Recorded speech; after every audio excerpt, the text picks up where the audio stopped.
श्री राधे मेरे प्यारे बच्चों, जैसा कि आप सभी को पता है, हम लोग अपने चैनल पे अभी हिस्ट्री को पढ़ रहे हैं। हिस्ट्री यानी कि आप कह सकते हो एंशिएंट हिस्ट्री, जिसे कि हम प्राचीन भारत के नाम से भी जानते हैं। और इसमें बच्चों अभी तक हम जो कवर कर चुके हैं, हड़प्पा सभ्यता पढ़ चुके हैं, वैदिक सभ्यता पढ़ चुके हैं, जैन धर्म पढ़ चुके हैं। सभी की वीडियो अपलोड हो चुकी है, सभी की वीडियो आपको चैनल पे मिल जाएंगी। आप उनको अच्छे से पढ़ें, उनके नोट्स बनाएं। और आज जो टॉपिक पढ़ने जा रहे हैं बच्चे, वो है बौद्ध धर्म। बौद्ध धर्म जो कि हम जैन धर्म के बाद पढ़ेंगे, जिसकी शुरुआत की आज क्लास है, यानी फर्स्ट क्लास आज बौद्ध धर्म की रहेगी। इसके बाद इसको भी 2 पार्ट में पढ़ा जाएगा, ताकि इसका कोई भी क्वेश्चन आपकी वीडियो से बाहर ना जाए। आप कोई भी एग्जाम की तैयारी कर रहे हैं, चाहे आप यूपीएसआई की तैयारी कर रहे हैं बच्चों, या फिर आप दिल्ली पुलिस की तैयारी कर रहे हैं, सीईटी की तैयारी कर रहे हैं, मतलब जितने भी एग्जाम आप वनडे एग्जाम की तैयारी कर रहे हैं, जो भी भारत में वनडे एग्जाम कहलाते हैं, अगर आप उन सभी में से किसी भी एक एग्जाम की तैयारी कर रहे हैं तो आपके लिए ये क्लासेस रामबाण होंगी। तो आप आज स्टार्ट करेंगे मेरे साथ बौद्ध धर्म को समझने की कोशिश करेंगे बिल्कुल जीरो से। हमारा टॉपिक बच्चों बौद्ध धर्म जो है, ये हम स्टार्ट कर रहे हैं किसके बाद? जैन धर्म के बाद। यानी पहले तो देखो, आपको ये पता होना चाहिए, सबसे पहले हमने जो पढ़ा है, आप बिल्कुल इस सीरीज में पढ़ेंगे मेरे साथ। आप सबसे पहले जब अपने नोट्स मेंटेन करेंगे, बनाएंगे मेरे बच्चों, सबसे पहला टॉपिक होना चाहिए आपका हड़प्पा सभ्यता। सेकंड टॉपिक आपका होना चाहिए वैदिक सभ्यता। जो बच्चे ये बोलते हैं कि सर हमें जीके समझ नहीं आती, याद नहीं होती, बोर हो जाते हैं, उनका कारण है वो सीक्वेंस में नहीं पढ़ते। फिर हम पढ़ेंगे बच्चों वैदिक सभ्यता। मतलब आप लोग जो अपने नोट्स बनाओगे, सबसे पहले हड़प्पा सभ्यता के, फिर वैदिक सभ्यता के, फिर मेरे बच्चों आप नोट्स बनाओगे जैन धर्म के। जैन धर्म के बाद आपके जो नोट्स बनने चाहिए वो बौद्ध धर्म के, जो चैप्टर आज हम स्टार्ट करेंगे। तो अगर आप इस सीरीज में चल रहे हैं, आई प्रोमिस यू, आपका कोई भी एग्जाम जीके की वजह से नहीं रहेगा। जीके में आप का अच्छा स्कोर बनने लगेगा, क्योंकि सिर्फ हिस्ट्री नहीं पढ़ेंगे हम लगभग जीके कवर करेंगे बच्चों, जिसमें पॉलिटी भी होगी, जियोग्राफी भी होगी, हिस्ट्री भी होगी और आपकी स्टैटिक भी होगी। तो मेरे बच्चों आपको इस सीक्वेंस में चलना है, जिससे कि आपके नोट्स और आपका कॉन्फिडेंस साथ साथ बिल्ड हो। तो आज का टॉपिक रहेगा बौद्ध धर्म। तो बौद्ध धर्म की क्लास को शुरू करते हैं हम। देखिए, सबसे पहले मैं आपको बौद्ध धर्म का बिल्कुल डेप्थ यानी कि बेसिक बातें बताऊंगा।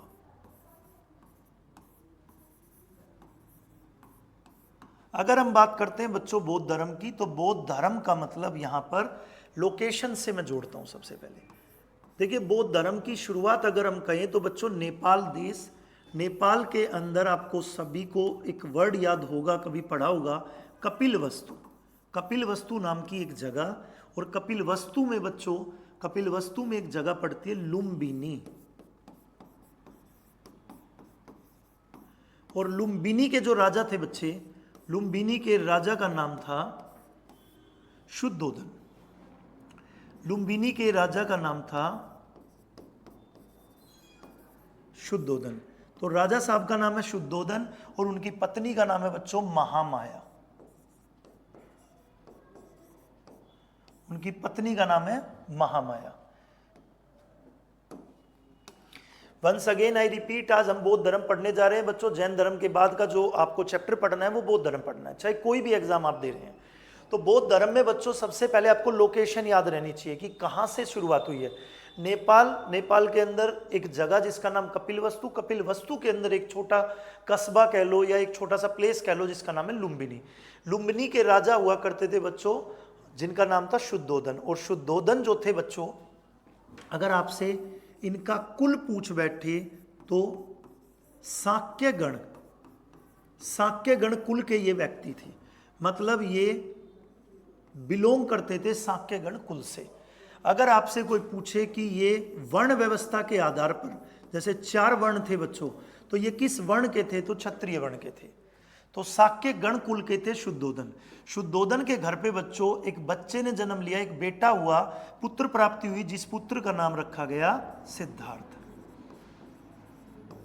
सिद्धार्थ इनके पुत्र का नाम था, जिसका जन्म मेरे बच्चों 563 बीसी, यानी कि आप कह सकते हो 563 ईसा पूर्व हुआ था। किसका जन्म? शुद्धोदन और महामाया के पुत्र का जन्म हुआ था 563 बीसी में। यहां तक की जानकारी उम्मीद करता हूं अच्छे से समझ आएगी, एकदम एक ही बार में पढ़ने से आपको याद हो जाएगी। इस टॉपिक को थोड़ा सा और गहराई में लेके चलते हैं।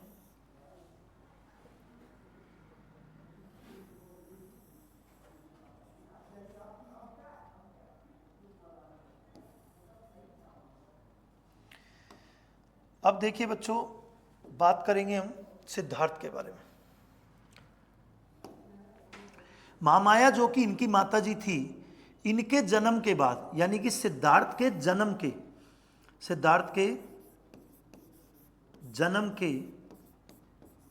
7वें दिन मृत्यु हो गई। सिद्धार्थ के 7वें दिन बच्चों, जब सिद्धार्थ का जन्म हुआ जिस दिन, उससे 7वें दिन मृत्यु हो गई माता श्री की, यानी कि इनके परिवार में एक सदस्य कम हो गया। महामाया जो इनकी माता श्री थी वो नहीं रही। तो बच्चों, इस बच्चे का लालन पालन, इस बच्चे का पालन पोषण कह सकते हैं हम। किस बच्चे का? सिद्धार्थ का। तो सिद्धार्थ का पालन पोषण की अगर आप बात करें तो पालन पोषण सौतेली मां प्रजापति गौतमी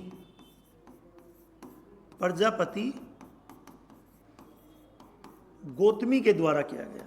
यानी इनका पालन पोषण प्रजापति गौतमी के द्वारा किया गया, जो कि बच्चों इनकी मासी भी थी, जो कि कह सकते हो आप महामाया की बहन थी। तो इनका पालन पोषण इनकी सौतेली मां ने किया। 16 वर्ष की उम्र में बच्चों, 16 वर्ष की एज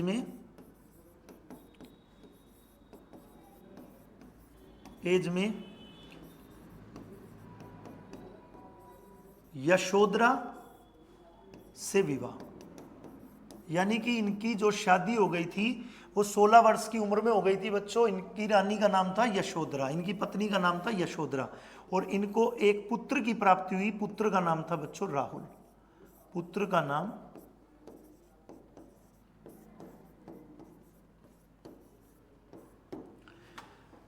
तो बच्चे एक बार फिर से रिपीट करता हूं। आज हम जो टॉपिक पढ़ रहे हैं बौद्ध धर्म की शुरुआत हुई नेपाल के कपिलवस्तु के लुम्बिनी से। राजा का नाम था शुद्धोधन, पत्नी का नाम था महामाया। उनके घर में जिस पुत्र ने जन्म लिया उसका नाम था सिद्धार्थ। और सिद्धार्थ का जन्म बच्चों अगर डेट वाइज पूछे तो 563 BC यानी ईसा पूर्व में हुआ था। और जब इनका जन्म हुआ तो इनके जन्म के 7वें दिन इनकी माताजी इनको छोड़कर चली गई। इनका पालन पोषण किसने किया? इनकी माता, सौतेली माता, स्टेप मदर, जिसका नाम है प्रजापति गौतमी। 16 वर्ष की एज में बच्चों यशोधरा से इनका विवाह कर दिया गया। पुत्र का नाम रखा गया बच्चों राहुल, यानी इनका एक पुत्र था जिसका नाम रखा गया बच्चों राहुल। तो प्यारे बच्चे, अभी तक इन्होंने कभी भी लुम्बिनी से बाहर दर्शन नहीं दिए, यानी कि इन्होंने कभी भी लुम्बिनी से बाहर जाकर नहीं देखा कि कोई कैसा है नेपाल, कैसा है कपिलवस्तु। इनको कभी यह अवसर ही नहीं मिला। तो अब इनको लुम्बिनी से बाहर जाने का मन है, जिद है, या कह सकते हो सैर करने का मन है। लुम्बिनी से बाहर जाने का इनका मन है।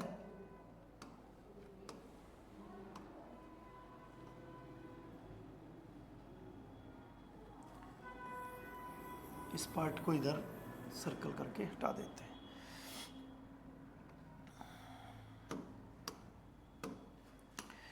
अब मेरे दोस्तों बात करते हैं, देखो 16 वर्ष की उम्र में इनकी शादी हुई। शादी के बाद एक बेटा हुआ राहुल। अब इनकी एज हो चुकी है 29 ईयर्स। एज हो चुकी है 29 ईयर्स। और 29 वर्ष की उम्र में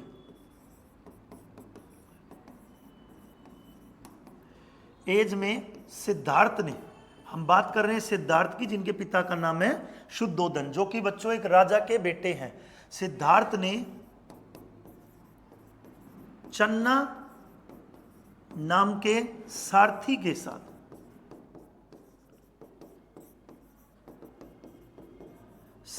साथ बच्चों कपिलवस्तु की सैर की।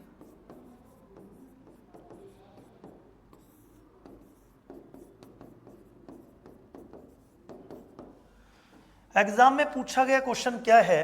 एग्जाम में क्वेश्चन बनता है बच्चों कि जब सिद्धार्थ ने कपिलवस्तु की सैर की तो उसने 4 दृश्यों में से सबसे पहला दृश्य क्या देखा? एग्जाम में बहुत बार आया हुआ क्वेश्चन है। यानी कि जब सिद्धार्थ सैर कर रहे थे किसके साथ, चन्ना के साथ। चन्ना कौन था, सारथी। कुछ एग्जाम में चन्ना भी पूछा गया है कि सिद्धार्थ के जीवन में चन्ना का क्या रोल था या चन्ना कौन था, तो आप बता सकते हैं सारथी था, रथ चालक था, जो रथ चलाकर बच्चों सिद्धार्थ को कपिलवस्तु की सैर कराने गया था। चलिए आगे बढ़ते हैं। अब हम बात करें अगर बच्चों 29 ईयर्स की बात चल रही है अभी, यानी कि इनकी जो एज है वो 29 ईयर्स है अभी। इन्होंने बच्चों इस एज में सैर की है, इस एज में इन्होंने सैर की है। कहाँ की सैर की, आप सब जान चुके हैं, कपिलवस्तु की। तो मेरे बच्चों इसमें इन्होंने जो सबसे पहले दृश्य देखा, मतलब इन्होंने जैसे सैर करते करते इनको सबसे पहले जो दिखाई दिया, पूछा जाता है एग्जाम में, तो बच्चों बूढ़ा व्यक्ति, सबसे पहले इनको एक बूढ़ा व्यक्ति दिखाई दिया। अगर सेकंड नंबर पे किसी एग्जाम में पूछ लिया जाए तो आप कहेंगे बीमार व्यक्ति।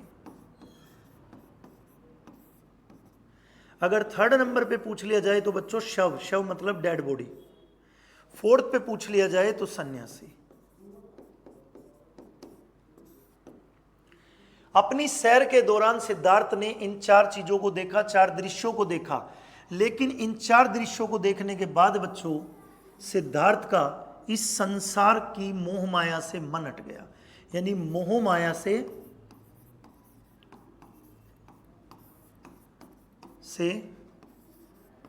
मन हटा कपिलवस्तु की सैर के बाद।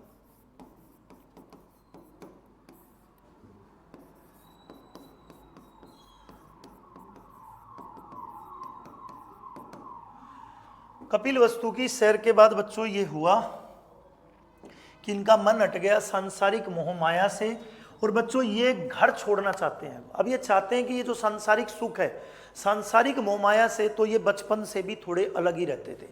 सिद्धार्थ के बारे में अगर कभी डिटेल में पढ़ोगे आप तो पढ़ पाओगे बच्चों, जान पाओगे कि सिद्धार्थ बचपन से ही सांसारिक मोह माया से थोड़े हटे हुए थे। ठीक है, तो किसी संत महात्मा ने भी कहा था शुद्धोदन और महामाया जी से कि जब भी तुम्हारे घर में जो पुत्र होगा, या तो वो बहुत बड़ा सन्यासी बनेगा, या तो वो बहुत बड़ा क्या बनेगा बच्चों, राजा बनेगा। तो वो सन्यासी वाले गुण उसके अंदर दिखाई देते थे। यानी कि कह सकते हो आप कि मोह माया से थोड़ा सा साइड हो गए इन चार दृश्यों को देखने के बाद। उनको पता चला जीवन में, मतलब इस संसार में दुख बहुत है, संसार के अंदर दुख बहुत है। इन चार दृश्यों को देखने के बाद उनको माइंड एकदम सेट हो गया और बच्चों उन्होंने गृह त्याग कर दिया। उन्होंने गृह त्याग कर दिया दोस्तों। गृह त्याग जब किया उन्होंने, क्वेश्चन बनता है यहां से भी,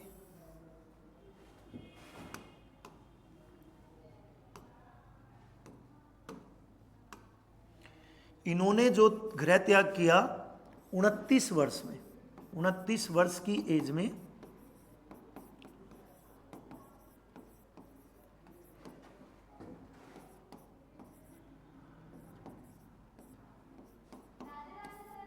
गृह त्याग किया।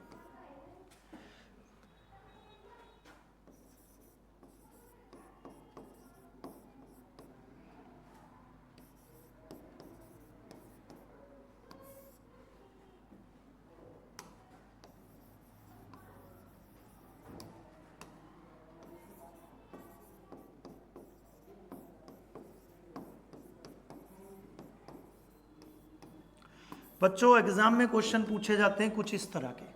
क्वेश्चन पूछा जा सकता है महाभिनिष्क्रमण किस घटना को कहा गया, तो महाभिनिष्क्रमण कहा गया मेरे बच्चों गृह त्याग को।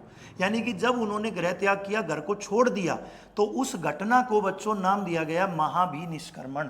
तो आपसे अगर क्वेश्चन पूछा जाए तो आप इस क्वेश्चन को सेकंडों में, चुटकियों में खत्म कर देंगे।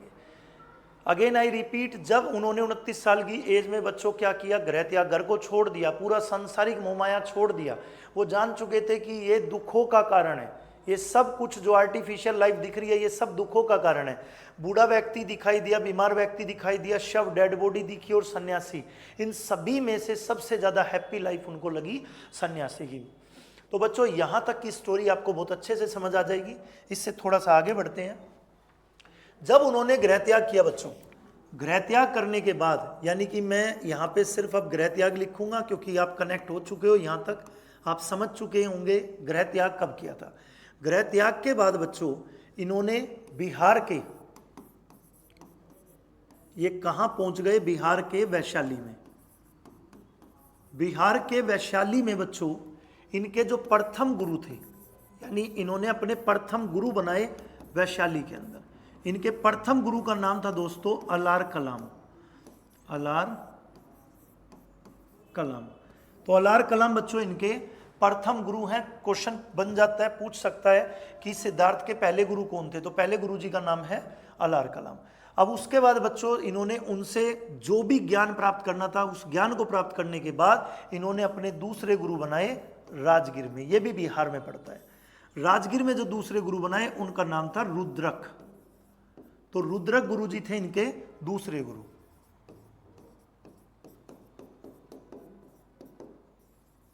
दूसरे गुरु का नाम रुद्रक, पहले गुरु का नाम वैशाली के गुरु जी थे अलार कलाम। अब बच्चों इसके बाद इन्होंने भी कोशिश की ज्ञान देने की, इन्होंने भी कोशिश की बच्चों, और इन्होंने अपने गुरुओं से जो सीखा, इन्होंने सोचा कि मैं भी क्यों ना सिखाऊं। तो इन्होंने जब वो सिखाने की कोशिश की तो इनके 5 शिष्य बने थे, और वो 5 शिष्यों की जो घटना है मेरे दोस्तों, वो उरुवेला की घटना है। घटना है उरुवेला की। उरुवेला भी बिहार में पड़ता है बच्चे। उरुवेला में साथ में लिख दे रहा हूं बिहार। तो उरुवेला की घटना बच्चों, उरुवेला में बिहार में उरुवेला जो पड़ता, वहां पे इनके 5 शिष्य बन गए। 5 शिष्य जो इनके थे वो इनसे ज्ञान प्राप्त करना चाहते थे, लेकिन इन्होंने एक किसान के घर पे भिक्षा मांगी। किसान की बेटी का नाम था दोस्तों, किसान की बेटी का नाम था बच्चे, पूछा जा सकता है किसी एग्जाम में, सुजाता।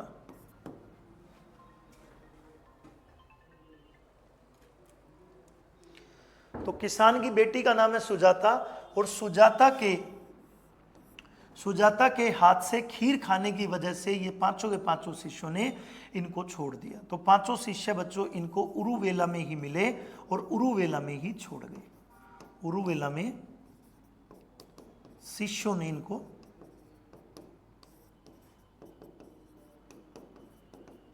छोड़ दिया। उम्मीद करता हूं यह जानकारी आपको एक बार में याद हो जाएगी। मेरी कोशिश है बिल्कुल आसान भाषा में आपको पूरा का पूरा डाटा याद कराने की। तो गृह त्याग के बाद बच्चों इन्होंने अपने गुरुओं से ज्ञान लिया। 2 गुरु बने, एक गुरु जी का नाम अलार कलाम, दूसरे गुरु जी का नाम इनका रुद्रक। अब इन दोनों से ज्ञान प्राप्त करने के बाद उरुवेला में इनके 5 शिष्य बने। 5 शिष्य बने भी उरुवेला में और चले भी गए इनको छोड़ के उरुवेला में, क्योंकि उन शिष्यों ने देखा कि इन्होंने किसान की पुत्री के हाथ से खीर खा ली बच्चों, तो उनको लगा कि ये हमारे गुरु बनने के लायक नहीं है। वो उनका मेंटल लेवल है, वो उनका माइंडसेट था।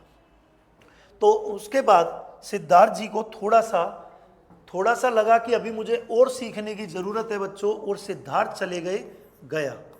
गया भी बच्चे बिहार के अंदर पड़ता है, और इस गया नाम की जगह में, इस गया नाम के स्थान पर एक नदी बहती है दोस्ते। जो दोस्त नदी बहती है उसका नाम है निरंजना। निरंजना नाम की नदी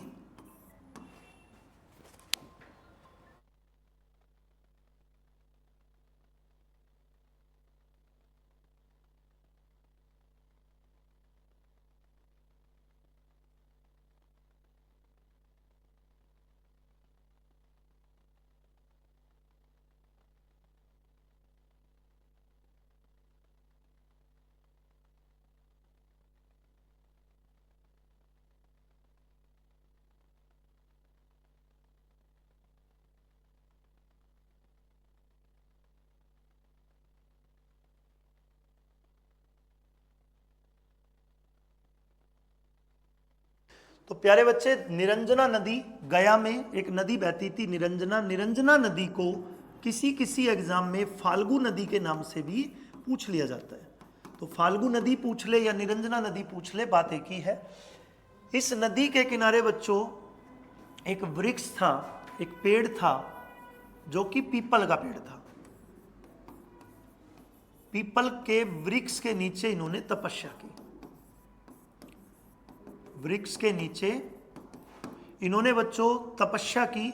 ये 29 इयर्स की एज में 29 ईयर्स की एज से तपस्या करनी शुरू की और बच्चों 6 वर्ष इन्होंने 6 ईयर्स इन्होंने तपस्या की। इट मीन्स टोटल 35 वर्ष की उम्र में 35 ईयर्स की एज में मेरे बच्चों इनको पूर्ण ज्ञान की प्राप्ति हुई। क्वेश्चन बन जाता है पूर्ण ज्ञान की प्राप्ति इनको कब हुई? पूर्ण ज्ञान की प्राप्ति,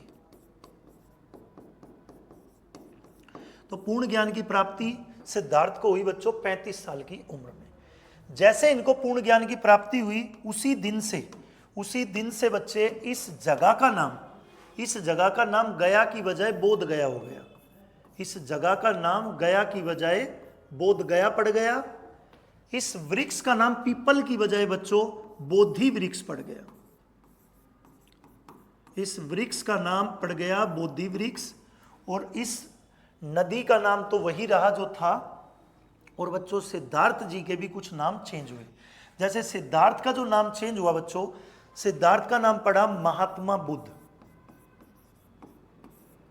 सिद्धार्थ का नाम पड़ गया महात्मा बुद्ध। सिद्धार्थ का नाम पड़ गया बच्चों गौतम बुद्ध। सिद्धार्थ का नाम पड़ गया एशिया का पुंज।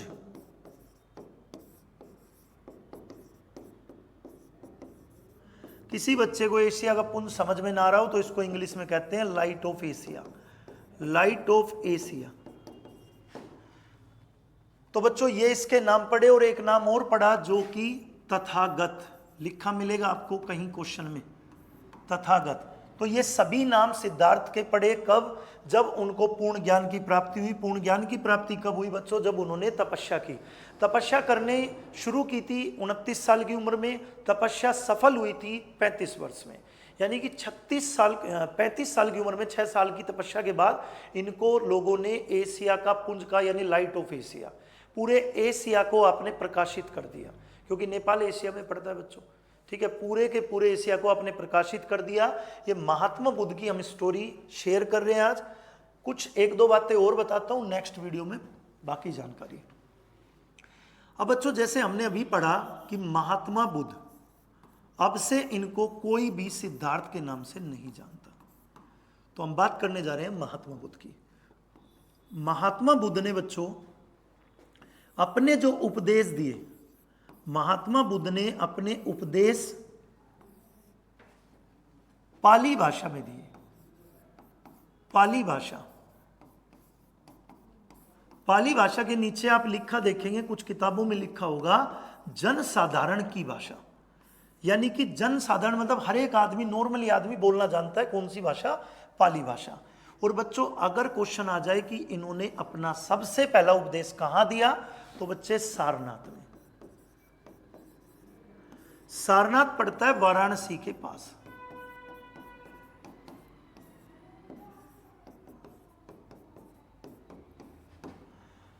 अगर आपसे क्वेश्चन पूछ लिया जाए कि महात्मा बुद्ध की सबसे पहले शिष्या कौन बनी, तो महात्मा बुद्ध की सबसे पहली शिष्या बच्चों उनकी खुद की माताश्री, यानी कि मैं बात कर रहा हूं बच्चों प्रजापति गौतमी की।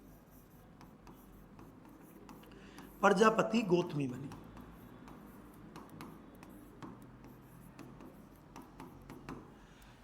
तो आज की क्लास में बच्चों इतनी ही जानकारी शेयर की जाएगी, क्योंकि 2 पार्ट में हम इस चैप्टर को पढ़ेंगे। जो भी बड़ा चैप्टर है उसको 2 पार्ट में पढ़ेंगे। एक चैप्टर को अगर मतलब बड़े चैप्टर को एक ही वीडियो में पढ़ेंगे तो थोड़ी लेंथी वीडियो हो जाएगी, थोड़ा सा बोर फील करोगे। तो एकदम बिल्कुल इंटरेस्ट लेते हुए पढ़ना है। तो बच्चों इतना डाटा काफ़ी है एक वीडियो के अंदर। दूसरी वीडियो में हम इस चैप्टर को कंप्लीट कर देंगे। तीसरी वीडियो में इसके MCQ करेंगे, यानी PYQ करेंगे। हर वीडियो के बाद, हर चैप्टर के बाद आपको PYQ मिलेंगे और प्लेलिस्ट बनती जा रही है। जैसे आज आपको हड़प्पा सभ्यता की प्लेलिस्ट मिलेगी, तो उसमें 2 क्लास 3 क्लास जो भी उसकी क्लास है उसके साथ PYQ। वैदिक सभ्यता की क्लास मिलेगी, 2-3 क्लास जो भी होंगी PYQ। मतलब वो बिल्कुल एकदम कंप्लीट पैकेज होगा उस चैप्टर का। तो हर चैप्टर की जानकारी आपको इसी तरह मिलती चलेगी। मिलते हैं नेक्स्ट क्लास में। जय श्री राधे सभी प्यारे बच्चों को।